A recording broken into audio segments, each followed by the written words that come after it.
Am I the a-hole if I tell my mom that my dad asked if I could be a surrogate for him and his new wife? My 26 female dad, 56 male, has been trying to have a child with his new wife, 40 female, for going on 2 years. They are attempting IVF but aren't having luck. They told me this in confidence and asked if I could keep the fact that they are trying for a baby to myself, which I have done. No problem. Recently, my dad called saying he had something he had been planning to ask me for a while.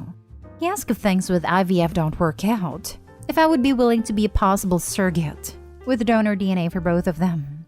I was shocked, and to be honest, slightly disgusted by the idea. For some background, my father and I don't have the best relationship. My parents are divorced, and he was an alcoholic up until I went to college.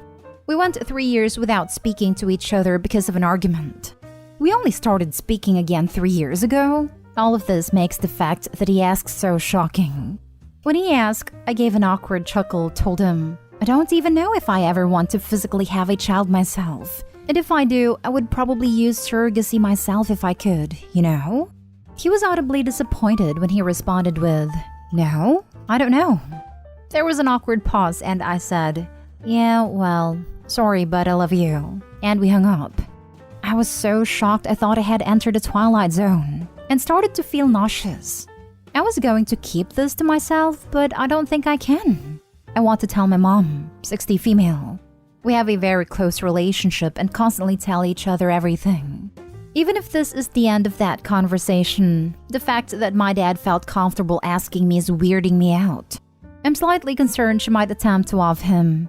I would like her to put the fear of God into him so he never considers even thinking of me and surrogacy in the same sentence ever again.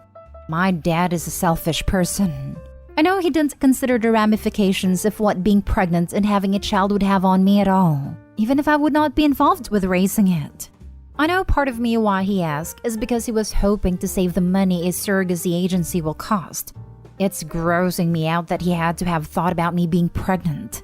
It's just grossing me out, and I'd like to talk to my mom about the situation. Am I the a-hole if I talked to her about this after they asked me to keep the fact they are trying to have a child a secret? It would obviously give away the fact that they are trying for a child and she would 100% yell at him, which would give away the fact that I told her. She wouldn't spread it to other people though, and I do feel like he crossed a line asking this question. Now for the top comments. Not the a-hole.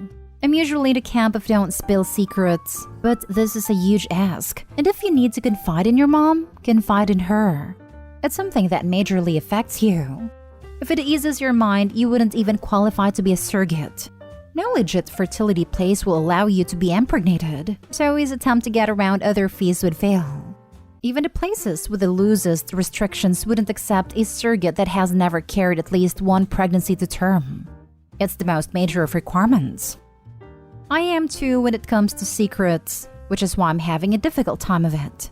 But yeah, the fact that he even asked is majorly affecting me. That does ease my mind. I didn't know that at all. Clearly his time spent thinking about asking me was not spent wisely enough. Thank you for letting me know. Your dad would not have been approved to use you as a surrogate. That is how inappropriate his ask is. It is so inappropriate that I question whether he wants a child. He is sabotaging the process by choosing such an inappropriate path. It is so inappropriate that you must tell your mom or someone, anyone, so that your loved ones can help you heal from the damage your father is doing to your ideal of love and relationships. This is horrifying. Not only is that request just creepy and, I don't even know, I truly can't find the right words. Abhorrent? You need to previously have carried a child to qualify to be a surrogate anyway. So he has clearly not thought this through or talked to a medical professional about surrogacy in general. And anyone negatively responding to the part where she wants to tell her mom, the heck? She was just requested to birth her own sibling. You think her mother wouldn't put obvious pieces together when the child would be given to her father? Jeez. Not the a-hole. I shuddered. Actually shuddered. You would not be the a-hole if you told your mom as it's about you, not them. Can you imagine telling people you're carrying your dad's baby? Right? How would I explain that to literally anybody? You couldn't explain it without hearing banjos playing. Next story. Am I the a-hole for telling my former mother-in-law to leave my house? I married my late husband Benji in 2008 and we had a daughter together, now 12. In 2020, when she was 9, he unfortunately passed away. I remarried in 2021 and, to be honest, I'm much happier. My marriage with Benji was actually very rocky, though of course his extended family and my daughter do not know this. We are of course still in touch with Benji's family, particularly my former mother-in-law. Ex-mother-in-law attended my wedding and professed to be happy, but she's always been a bit concerned about preserving her son's memory. For example, she made an impromptu speech at my wedding saying that this was what Benji would have wanted for me and my daughter. Benji was an only child, and my daughter is her only grandchild, so I do understand. And she's not really a bad person, just grieving in my opinion. After Benji's death, she wanted to share more of Benji with my daughter, and my daughter was happy to hear stories and see photos. I found it helpful for her to have that anchor and encouraged it. I myself was not that close to ex-mother-in-law even in Benji's lifetime, so we only spoke sporadically. But the further I've gotten into this relationship, the more strained things have become. Months ago, I invited ex-mother-in-law to stay with us for a few days. But in hindsight, her relationship with my daughter was already shifting, and it shifted much more in the interim. My daughter is definitely pulling away. I think it's a combination of settling in here, feeling increasingly distant from her old life, growing closer to her stepdad, and just becoming a teenager. I also think it's more about her evolving relationship with her father/grief than about ex-mother-in-law herself. Maybe she's also picked up on how much happier I am, but I sort of hope not. But ex-mother-in-law came to visit as planned. It's not gone well. She made a few subtle comments indicating she thinks I'm alienating my daughter from her biological paternal family. Which, to be fair, did move her across the country, and I do encourage her relationship with her new stepdad, but I'm also not trying to erase her dad. On the second day, my daughter said something to her grandmother like, "My parents said I could." She was using it more as a shorthand, but ex-mother-in-law snapped, "He's not your parent," and my daughter was embarrassed. I took her aside and called her out on thinking I was alienating my daughter, and reminded her she was my daughter, and also she was making her own choices. My ex-mother-in-law said my daughter was playing right into my hands, and then suggested that my significant other's closeness with my daughter was somehow suspicious. I flipped out and told her to leave my house. She stomped out, and I just know she's telling the rest of Benji's extended family how terrible and cruel I am. My daughter seemed ambivalent, but my husband thinks I was overly harsh and I should have understood that she was grieving. I feel like it's very hard for me to be unbiased, but I must admit that part of my reason for being upset at my former mother-in-law is because I want her to be happy here and have a good relationship with her stepdad. I mourn Benji too, don't get me wrong, but feel very differently about him to how my daughter feels. If it wasn't for her, I'd make very little effort to keep his memory alive or be in touch with his family at all. Not stay home. You have been very gracious about her need to keep her son's memory alive, but she's crossed a line by trying to prevent your newly blended family from moving forward, trying to prevent your daughter from seeing her stepdad as part of her family, trying to force your now pubescent daughter to stay 9 years old. She wasn't going to be interested in photo albums and repeated stories forever. And finally, suggesting, with no foundation, that your husband's affection for your daughter is somewhat unwholesome. You did the right thing. Yes, honestly, she crossed the line with that insinuation. I get that she's grieving, but that's just unacceptable. Not stay home. This is a pretty clear case of your ex-mother-in-law dismissing your parenting and disrespecting you. It's fine for her to disagree, but ultimately this is your child and not hers, and it sounds like she refused to accept that. Furthermore, the grief is her problem. You can and should be sensitive to a point, but enough is enough. Is enough. Not stay home.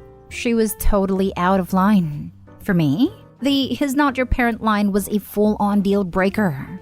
If I were in your shoes, I absolutely would have clearly and without room for misinterpretation explained to her that if she ever said anything like that to my daughter again, that would be the last time she ever saw her. Sounds to me like you reacted rather tamely and with more poise, and understanding that was necessary. Grief is not an excuse to be an absolute a-hole like your former mother-in-law was. Next story is titled, Am I the a-hole for asking my dad and stepmom what kind of sick joke they are trying to play on me? My mom died, so now I am stuck at my dad's and stepmom's that have siblings all the time. My one request was that they did not make me leave my hometown so that I could be by her grave. I had several relatives offer my dad to let me stay at theirs in my town and then go to his town every other weekend like usual. That way, I could be close to mom, and commute to school would be shorter. He said no, and his wife, who has no parenting rights to me, decided she had a say, and they both forced me to go live there forever. I have been keeping myself busy with school, tennis, and friends to avoid being at my dad's, and to keep myself busy in order to not think about my mom all the time. I have no desire or want to be around their perfect family with no dead main characters, nor do I want to be around people who didn't love my mom or care that she's dead. It was her birthday Sunday, and I had plans to stay in bed. But my dad and stepmom decided to be disrespectful and try and celebrate her birthday with me, and tried to go to her grave with me. I was furious at them both, and asked them what kind of sick joke they were trying to play on me. I told my dad to stop acting like he gave the slightest crap about my mom when he divorced her. I asked my stepmom what rights she thinks she has to my mom, and asked if she wants to go piss on my mom's grave to show that she is a winner or something. My dad yelled at me because my stepmom cried. So I wanted to know if I was actually an a-hole, or if it was my dad putting my last again. Edit: I'm going to ask my dad and stepmom a list of 30 questions I have made that my mom and her extended family and my friends know about me. If they can answer, I will be convinced that they do know me and do care about me, and then will believe that they didn't act in order to mock and spite my mom. If they can't answer, it's proof that they don't know me and then don't care about me. If they don't care and love me, how can they possibly respect my mother? If it's the former, I will try harder to work with them. If not, I'll look out for myself. Now for the comments. I kinda need some more information because it seems to me they are trying to support you in your grief and not meant to mock you. Then yeah, you might be an a-hole, albeit an understandable one. Maybe they want you to join their family and help you with the pain of your mom's loss. She has only been dead for 2 months. I already told them that they have nothing to do with my mom because it's not like they did when she was alive. So them doing this was completely against my wishes, and I was blindsided because they know this. You would probably benefit from grief counseling followed by family counseling when you are mentally and emotionally ready. I'm sorry for your loss, OP. I think currently no one is an a-hole. But this is a situation that requires individual therapy, communication, and mutual respect. Opie needs to recognize that although they are messing up a lot, the dad and stepmom are trying to help and support Opie in their grief. The dad and stepmom need to give Opie a little space and let Opie tell or show them what support they actually want. Opie needs therapy to help them process their grief in a healthy way, since it feels like Opie's lashing out at the dad and stepmom for having what Opie wishes they still had. No a-holes here. You sound very young while they're just trying to be there for you. You are also hurting. Please consider therapy. While they are just trying to be there for you. Honestly, Opie doesn't paint it like that at all. Opie sounds like 15 to me, at which point they definitely should have been able to stay with relatives in their hometown and keep up the custody schedule. Remember, you are reading this from the Opie's point of view. It's very clear that these adults are trying to support the grieving child and are making sure they provide a stable home while also giving him access to his mother's grave. Now for the last story. Am I the a-hole for going radio silent on my family after I was told I'm in the wrong for going off with my sister? So, I'm 27 female, I'm married 29 male, and in February, my sister 34 female dropped her 2 kids, 10 female and 6 male, to go on a last-minute out-of-state trip. When the 10-year-old was getting ready for her shower, she asked if I could check her hair. Confused, I asked why would I be doing that, but also told her, yes, I'll check it. My niece tells me she had head lice and has had it for a while. I'm shocked, after not being told any of this. I check her hair and sure enough, there's not only eggs but moving head lice. I ask her what her mom had been using to get rid of it, and my niece says mayo and vinegar. I'm baffled, so I call my sister again. After I've already called about them not having clothes packed, they had random clothes packed in their suitcases. And she goes, "Oops, it must have slipped my mind." How does head lie slip your mind? Well, I went off on her, called her an irresponsible mother for not putting her kids first. So we haven't spoken much since February. Well, I've texted her a couple times trying to break the ice so things won't be so awkward. I love having my nieces and nephew over and spoiling them. Well, my oldest niece was over this weekend. She lives with my mom and dad, and I didn't have the gas to drive her home last night. My mom sent my sister's husband, who is an abusive POS, but that's a story for another time, to pick up my oldest niece, 12 female. My other niece came over, so excited to see us, and informed us that her and her brother are never allowed over to my house again. He begged me to talk to her mom about it. I called my mother and sister and finally asked what was going on. My mother said she wasn't pleased with how I handled things with my sister, and I was wrong for going off on her. My sister told me she's salty and done discussing her kids with me, and she hung up. I informed my mother I'm going radio silent and won't be speaking to any of them for a while because my feelings are valid. I might be the a-hole because I tried to tell my sister how irresponsible she was being with her kids. So, am I the a-hole? Not the a-hole. I'd be furious. It's not just treating everyone's hair. It's boil washing the sheets, pillowcases, towels, etc., and continuing to check everyone's hair. I have very thick and curly hair, and it took me 2 months to get rid of them. I got it in high school. I had medium length, thick, straight hair, and it took the better part of 4 months to be completely rid of them. This was multiple treatments, washing the sheets, deep cleaning everything. They are nasty and tenacious. Those poor kids. Mom definitely isn't/wasn't doing enough, especially considering she was throwing live ones on a carpet. Male 28 here. If my sister dropped my niece off at my house and I made such a discovery, all hell would break loose. Oops, must have slipped my mind. Ah yes, because I was born yesterday and I believe in Santa and the Easter Bunny. Give me a break. Not stay home because you were nicer than I would have been by mile. I'm 30 female and I am with you 100%. When I was a kid, I kept getting head lice over and over one summer. I think my cousin must have been bringing it in. Not to be dramatic, but I've been traumatized. Like once when I was living with my in-laws, my niece had scabies and her mom was/is a POS as is, and didn't get it treated for a month. I even tried to put hydrocortisone on it because she was itching so badly and I had no idea what it actually was. My mother-in-law and father-in-law had it bad because she slept in the bed with them. I had let her use my brush once though, and I had it in my scalp. I had a freaking panic attack. But yeah, needless to say, I would have slapped off had I been OP, especially since I have a little girl myself with a very long hair. No OP, you're not a-hole at all. Your sister and mom are though.